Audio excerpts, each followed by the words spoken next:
Hello and welcome to Projector, and on this episode, Secret Agent Dave Bautista meets his match with a crafty 9-year-old girl in the comedy My Spy. Secret Agent JJ, played by Dave Bautista, has just botched his latest mission and as a last chance is assigned by CIA boss David Kim, played by Jeong, to work surveillance with Kristen Schaal's Bobby. JJ and Bobby are tasked to watch Kate Newton, played by Fitz-Henley, and her daughter Sophie, played by Coleman, as Kate's brother-in-law Marquez, played by Greg Bright, could search their apartment for plans to emit a nuclear bomb that had been hidden by Marquez's late brother. However, JJ and Bobby's cover is soon blown by Sophie, who forces JJ to be her friend in order to keep their spying a secret from her mother. When it comes to wrestlers turned actors, Dave Bautista has done remarkably well for himself. He's been in a Bond movie, he's passed the MCU, and he's been a part of things like Blade Runner 2049. That's an impressive filmography that cannot be sniffed at, but apparently you can't christen a new action star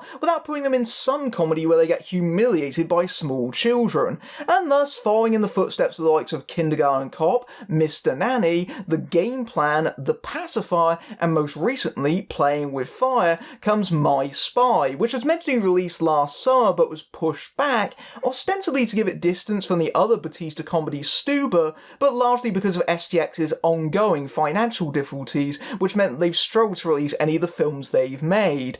The film has gradually eked its way out since then. Back in Australia, My Spy came out in a cut version back in January, but it seemed like March was going to be the set date for most of the world, and it was up until the last minute, when in the US they suddenly bumped it to an April date over fears due to COVID-19. Nevertheless, the film still launched on its intended March dates in the UK and Canada, although it didn't play in the UK for very long because cinemas were shut 4 days later. I went and saw it on release day, which means the last film I saw in cinemas while they were still open was My Spy, and that's going to be eating away at me for the rest of the lockdown. The film was subsequently sold to Amazon, who are going to be releasing the film on VOD in the US, and that feels like a more fitting fate for the film because really this deserves to be seen on the small screen, not the big one, and make no mistake, this is definitely them offloading the film, knowing that whenever they were going to release it, this was going to be a stinker. One of the biggest surprises of the Guardians of the Galaxy films is just how funny Dave Bautista is in them. It feels like there's a whole wealth of untapped comic potential there, and judging by his recent choices, Bautista is trying to gravitate towards comedy to take advantage of this with the likes of Stuber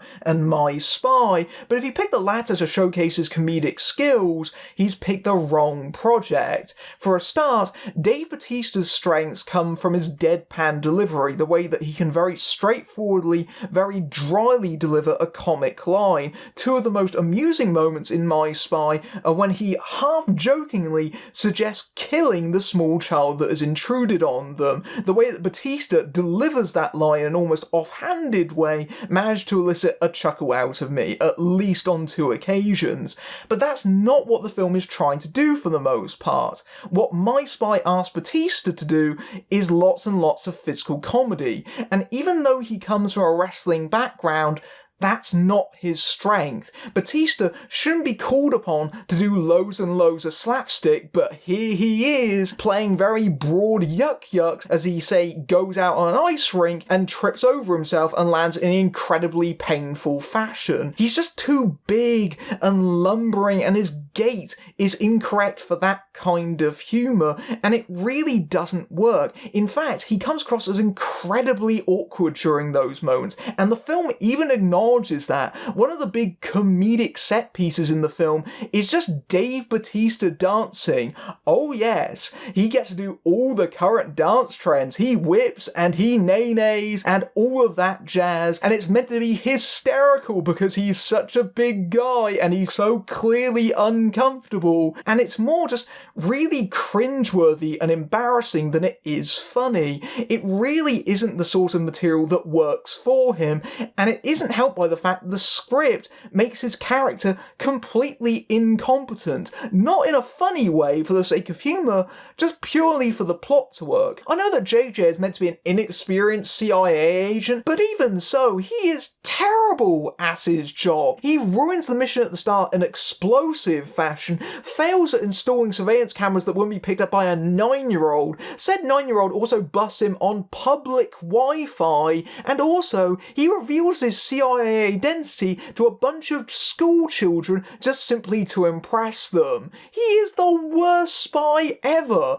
and all in all, it just makes Batista look remarkably bad. In fact, he's actually unusually stiff in this movie. He really does not look like he's been very well directed in this film at all, and it's a real shame to see him floundering on screen, especially because he does have moments with his on-screen co-star Chloe Coleman, who does exactly what you'd expect her to do being a child star. She's very much a character out of the John Hughes mould, although she's less a Kevin McAllister and more a Curly Sue, in that she's extremely precocious, knows how to wheedle her way around the hapless adults in her vicinity, and is wise beyond her years, which is basically another way of saying that she's written like a little mini adult, and occasionally she can come across a little bit stilted because of those lines, not really because of her performance. Again, I don't like to blame child actors for their performances, and I think that she does perfectly fine here, and she works well with Bautista. I think they do have enough of a cute sort of dynamic together that you could see how this movie might have worked had they actually written a far better script than this one, even with the moments where Bautista threatens to throw her down the stairs. By far the most fundamental issue with the film is that it has no idea what it's trying to be. The film is directed by comedy journeyman Peter Sagal, who has directed some decent comedies in the past like Get Smart, along with some truly awful ones like Nutty Professor 2, but he usually knows his way around this kind of material, which makes it oh so weird that it has no idea what its audience is supposed to be. A lot of this concept screams kids film or family movie. You know, the idea of a kid outwitting a spy and befriending them and taking them out to show and tell and so forth. All very childish and very juvenile, up until the point where one of the characters curses, and then you suddenly remember, oh yeah, this is a PG-13 movie. Why is this PG-13? I don't know, but it is, and it feels completely inappropriate. None of these lines should be in this kind of movie. It shouldn't be a film where a 9-year-old calls someone a bitch. It really shouldn't, but that's what My Spy is. All of this should have been easily snipped out for a PG rating, which is what the film should be, but instead, it feels like it's awkwardly trying to court an older demographic that is not going to go and see this film. Who is going to see a movie where Batista befriends a 9-year-old that is older than the age of 13? Really? It just feels like they didn't know what they were doing with this film, and it ends up sitting in this no man's land because on the one hand, it's slightly too violent and too sweary for a real family audience, and on the other hand, it's far too weak to satisfy older audiences. And in fact, it doesn't have the edge that they would expect from this kind of material, and older audiences will especially notice how much the film underutilizes its own premise. A kid discovers a spy and the best thing she can do is take him out for ice cream? Are you kidding me? Of all the comedic possibilities they could have taken with this idea, they chose the limpest, and as such, My Spy is crushingly dull for long stretches of its running time. What it actually reminded me of, and this is a terrible thing to make me think of, is This Means War, which is actually remarkably similar to in a lot of ways, in that the CIA scenes effectively bookend the movie, and between those, it recedes into the background, so much so that the plot, such as it is, effectively disappears from the movie instead of being its backbone. And also, likewise, the villain is virtually non-existent, incredibly under-characterized, and has no real threat whatsoever. And instead, it just fills time with lots of hacky, sitcom-y jokes. A good example of this is the next-door neighbour characters, a gay couple, one of whom is a strong, silent type,